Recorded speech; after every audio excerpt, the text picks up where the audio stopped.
Sekali lagi saya minta maaf yang sebesar-besarnya.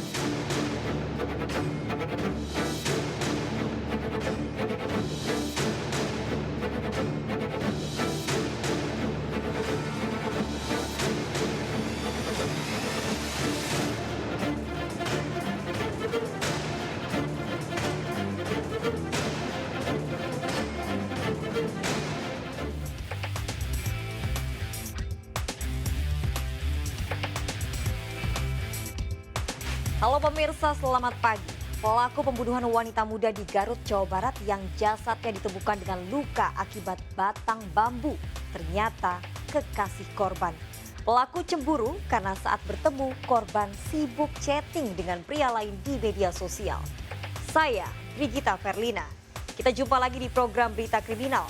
Bersama kita akan mengungkap dunia kejahatan dengan berbagai laporan kriminal di dalam Sergap.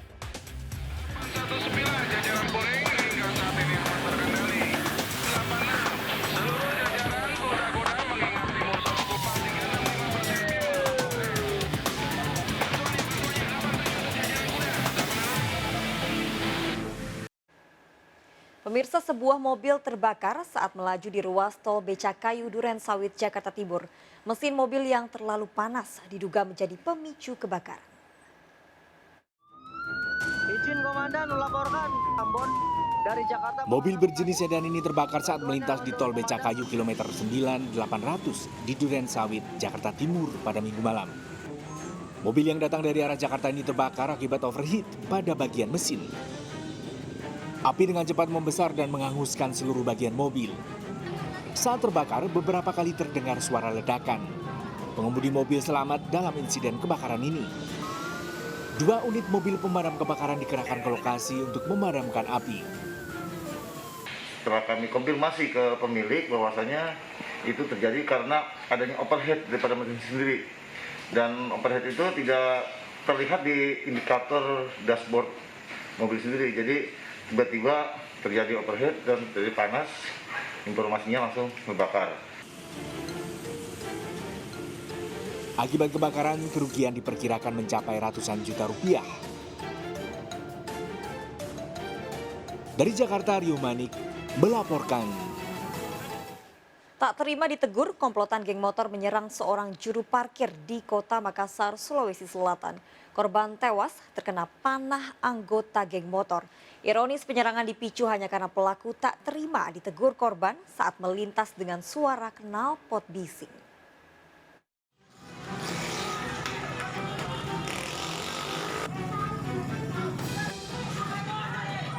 Warga di Jalan Tamalate 1 Kota Makassar, Sulawesi Selatan dikejutkan dengan ulah komplotan geng motor yang terlibat tawuran dengan seorang juru parkir.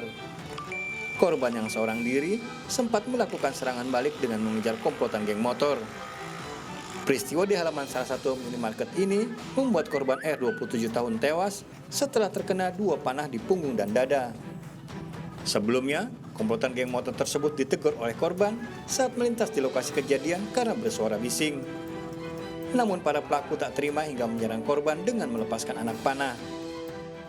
Para tersangka ini melewat di depan Alfami di Jalan Tamalate, kemudian si korban ini merasa tidak nyaman dengan suara bising atau kendaraan daripada para tersangka ini, sehingga korban melakukan pengejaran terhadap tersangka, namun dibalas dengan para tersangka ini melakukan pembusuran terhadap korban. Usai memeriksa anggota geng motor, polisi menangkap K, pemilik anak panah. Polisi harus menumpukan pelaku lantaran berusaha kabur saat akan ditangkap. Pada keterangannya, pelaku emosi lantaran temannya lebih dulu terkena anak panah korban. Pelaku mendekam di Polsek Rapocini. Dari Kota Makassar, Sulawesi Selatan, Nurbone melaporkan. Seorang pria ditemukan tewas di rumahnya di Sawah Besar, Jakarta Pusat. Korban mengalami pendarahan di bagian hidung dan jasadnya sudah membengkak. Jasad korban dievakuasi petugas mengenakan alat pelindung diri.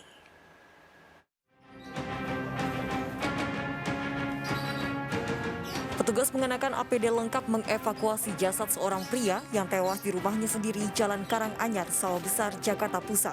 Tubuh pria 61 tahun ini ditemukan tewas dalam kondisi membengkak dan mengalami pendarahan di bagian hidung.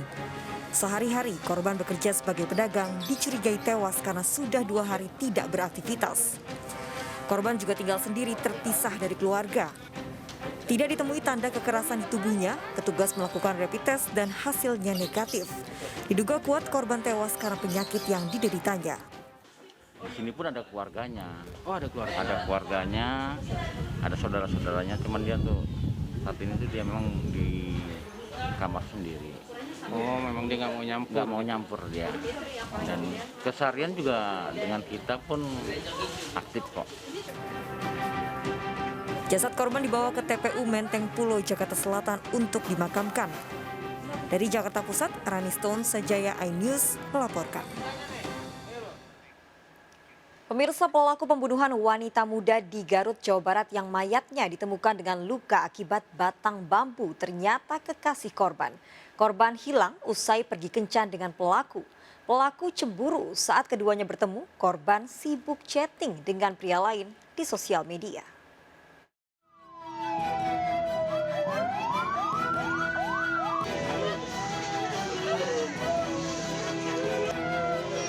Denny ditangkap di Tarogong Kidul, Garut setelah polisi melakukan penyelidikan tewasnya Weni di tebing sungai Cimalangka, Tegal Panjang. Denny merupakan kekasih Weni dan mengakui sebagai pelaku pembunuhan. Dalam pemeriksaan di kantor polisi, pria berusia 21 tahun ini mengaku sebelum membunuh di jurang sungai, keduanya bertemu di alun-alun. Denny menganggap Weni tak lagi memberi perhatian. Awalnya pacar, mantan, Pak. Oh, diputusin dulu. Jadi kamu nusuk itu karena cemburu itu ya? Ya.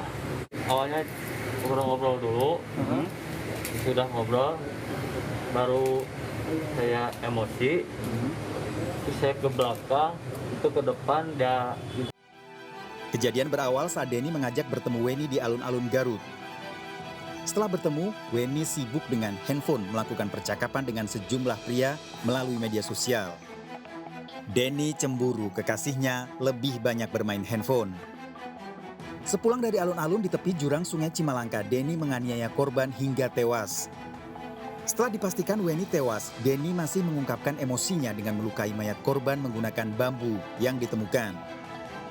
Keberadaan Denny diketahui polisi di Tarogong Kidul setelah mencuri celeng milik warga. Denny kabur dari desanya usai membunuh Weni. Denny ditembak kakinya oleh polisi karena berupaya melarikan diri saat ditangkap. Pelaku melakukan perbuatan tersebut karena merasa cemburu melihat korban selaku pacar dari pelaku melakukan chatting dengan beberapa laki lain melalui media sosial. Pelaku mengira bahwa si korban itu melakukan selingkuh. Ada 2 persangkaan yang diterapkan. Selain 365 dan 338 yang ada di wilayah Wanaraja atau Sejanaraja, juga ada 363 di wilayah Tarogong Kidul, yaitu melakukan pencurian. Sehingga 2 pasal dipercayakan terhadap yang bersangkutan. Sebelumnya, mayat Weni ditemukan pencari rumput di bantaran sungai Cimalangka, Desa Tegal Panjang, Garut dengan kondisi mengenaskan. Weni ditemukan dengan luka parah akibat bambu di tubuhnya serta sudah mengeluarkan bau menyengat. Sejak ditinggal orang tuanya bekerja di luar negeri sebagai TKI, Weni tinggal bersama bibinya dan bekerja di pabrik bulu mata. Keluarga juga sempat melaporkan kehilangan Weni pada aparat desa setelah Weni pergi berkencan dengan pacarnya.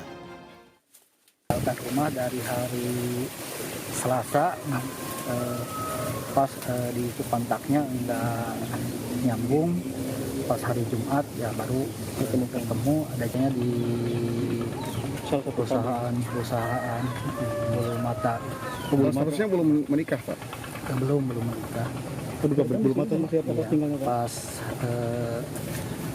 ada 10 harian ya berhenti dari perusahaannya. Oh, baru berhenti ya?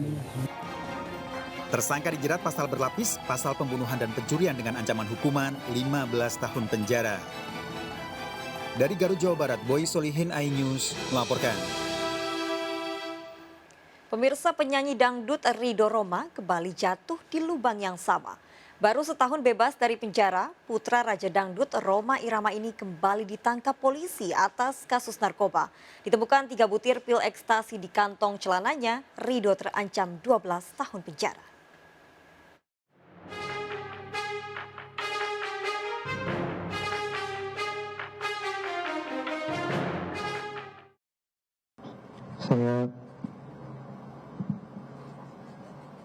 Saya ingin sembuh dan sekali lagi saya minta maaf yang sebesar-besarnya. Assalamualaikum.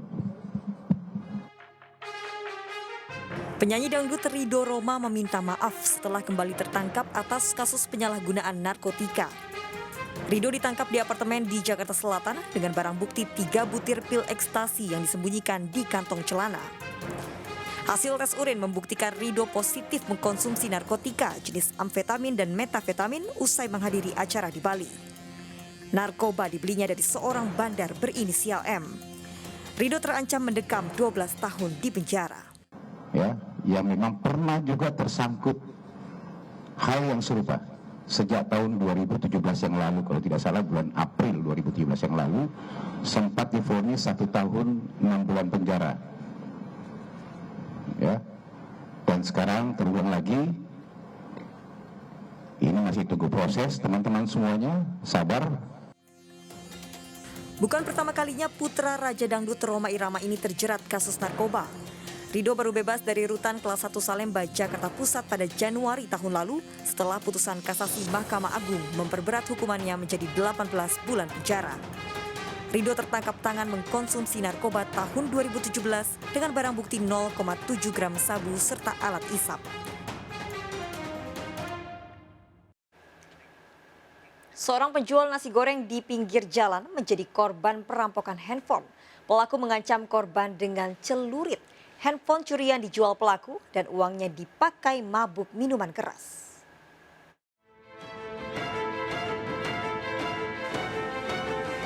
Setelah aksi perampokan handphone penjual nasi goreng di Cipatat, Bandung, Jawa Barat viral di media sosial, polisi membekuk 1 dari 2 pelakunya.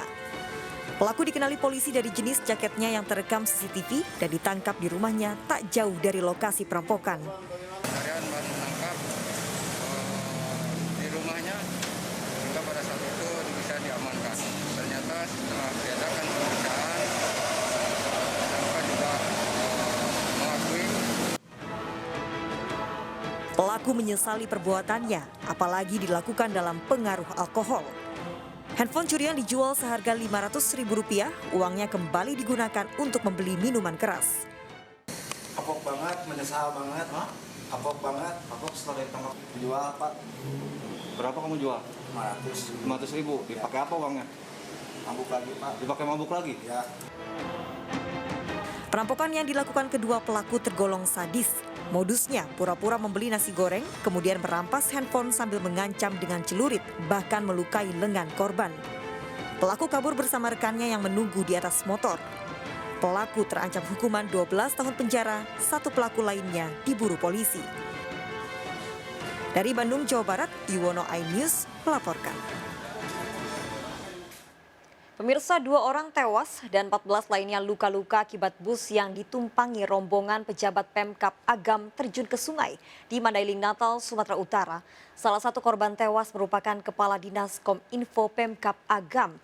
Diduga penyebab kecelakaan akibat sopir mengantuk.